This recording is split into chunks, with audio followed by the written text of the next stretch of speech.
The phrase, "I am fine," is perhaps the most frequently spoken lie in the human language. We use it as a social lubricant. We use it to deflect attention. We use it to avoid burdening others with the weight of our internal reality. But often, we use it because we simply do not know what else to say. We feel a heaviness in the chest or a fog in the mind. We know that something is wrong. We know that we are not operating at our best. But when we try to articulate it, the only words that come to mind are vague and blurry. We say we are stressed. We say we are tired. We say we are just having a bad week. This inability to pinpoint our internal state is not just a linguistic failure. It is a barrier to emotional regulation. If you cannot name what is happening inside you, you cannot effectively address it. You end up treating the symptom rather than the cause. You might try to sleep off a feeling of loneliness, or you might try to eat your way through a feeling of powerlessness. The relief never comes because the remedy does not match the ailment. To navigate our lives and our relationships effectively, we need to move beyond these broad, catch-all terms. We need to develop a skill that psychologists call emotional granularity. Emotional granularity is the ability to differentiate between specific feelings with precision. Imagine looking at a forest. A person with low emotional granularity sees trees. They see a mass of green. A person with high emotional granularity sees oak, pine, birch, and maple. They see the texture of the bark and the variation in the leaves. When we apply this to our internal world, the difference is profound. Low granularity is feeling bad. High granularity is knowing the distinct difference between feeling disappointed, feeling betrayed, and feeling wistful. These are all negative states, but they are chemically and psychologically distinct experiences. The brain constructs emotion based on the data it receives from the body and the context of the environment. If your brain has a limited vocabulary, it will lump diverse physical sensations into the simplest category available. A racing heart might always be interpreted as anxiety, even if it is actually excitement or anger. By expanding your emotional vocabulary, you are essentially upgrading the software of your brain. You are giving your mind more options to categorize your experience. This is not just about being poetic or articulate, it is about survival and efficiency.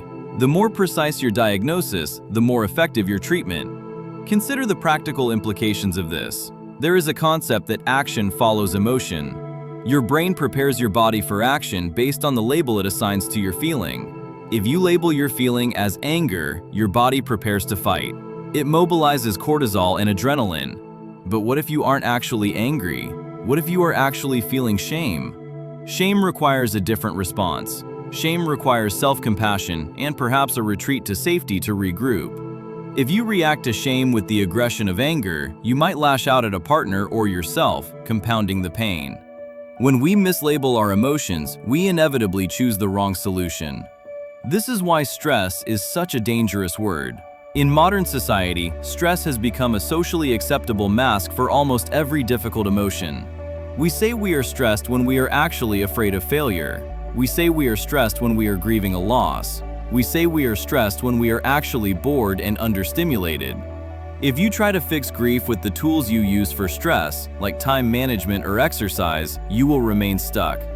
Grief requires processing and mourning, not a better to-do list. Accuracy is the prerequisite for relief. This dynamic becomes even more critical within our relationships. A major part of adult intimacy is co-regulation. This is the process where two nervous systems interact to soothe and stabilize one another.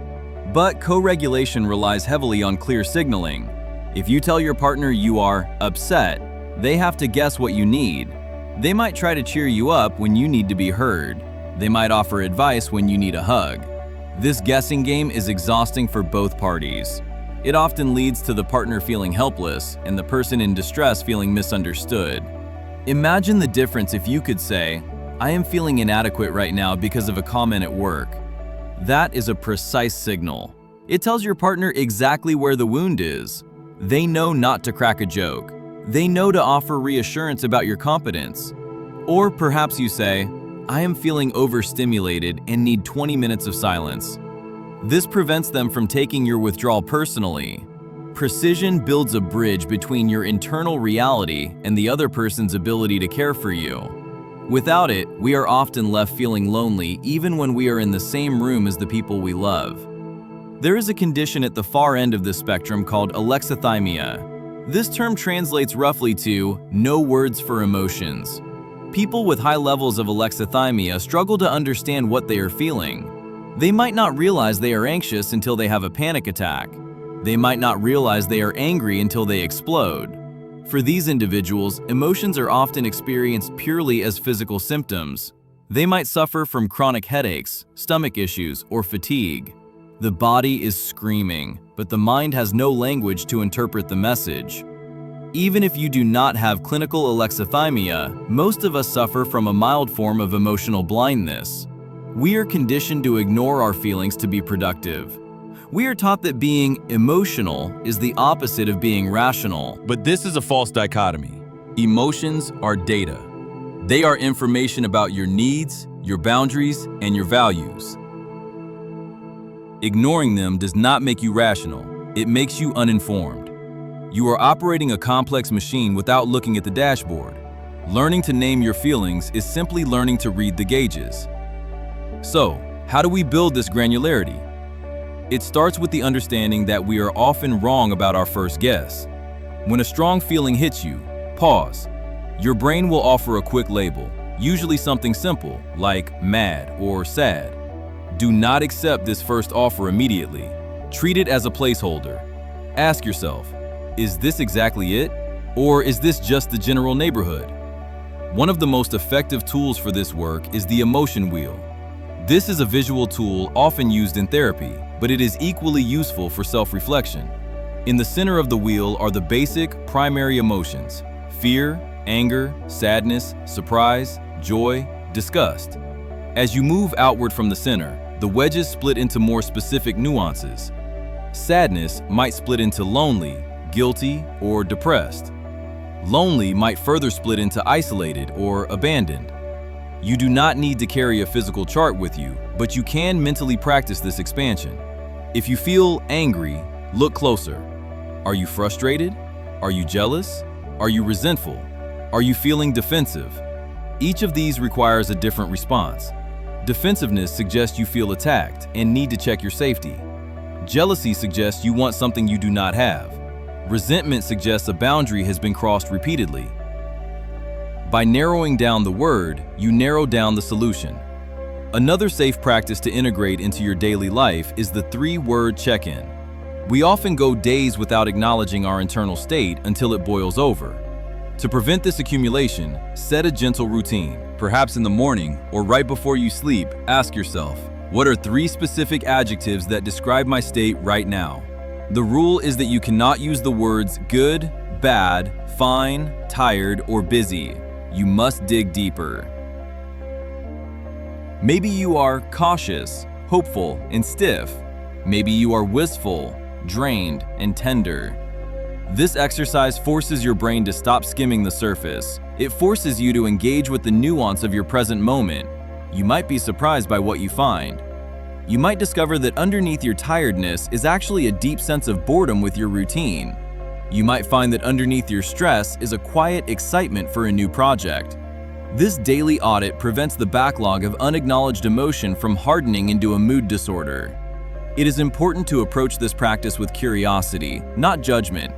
You are not trying to fix the feeling immediately. You are just trying to name it. The act of labeling an emotion actually dampens the activity in the amygdala, the part of the brain responsible for the fear response. This is why venting or talking it out feels good. Putting language to the chaos calms the nervous system. It moves the activity from the primitive, reactive brain to the prefrontal cortex, where logic and planning live. By simply saying, "I am feeling envious," you have already begun to regulate the emotion. You have stepped out of the river and are now watching it from the bank. This practice also protects us from the trap of over-identification. When we say, "I am sad," we are fusing our identity with the temporary state. When we get granular, we tend to say, "I am experiencing a feeling of disappointment." This linguistic shift creates a tiny bit of distance. It reminds us that we are the container, not the contents. The feeling is a passing weather system. You are the sky.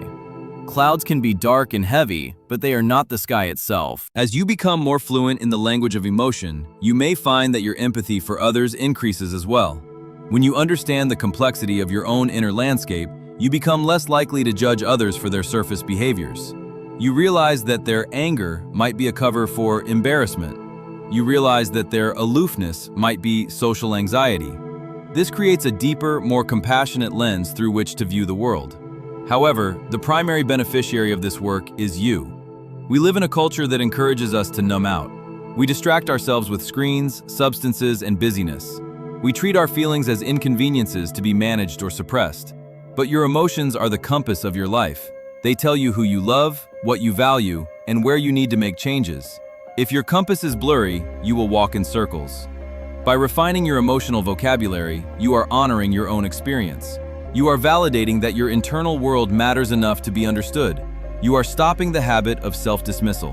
When you stop saying, "I'm fine," and start saying, "I'm feeling overlooked and discouraged," you open the door to receiving the specific type of care you actually need. You stop waiting for someone else to guess the answer to a riddle you haven't even solved for yourself. Start small. The next time you feel that familiar, vague sense of offness, do not brush it aside. Pause. Take a breath. Look inward with the precision of a scientist and the kindness of a friend. Ask yourself, what is the specific name of this pain? The answer might just be the key that unlocks your ability to move through it. What is one word, other than fine, that describes exactly where you are today?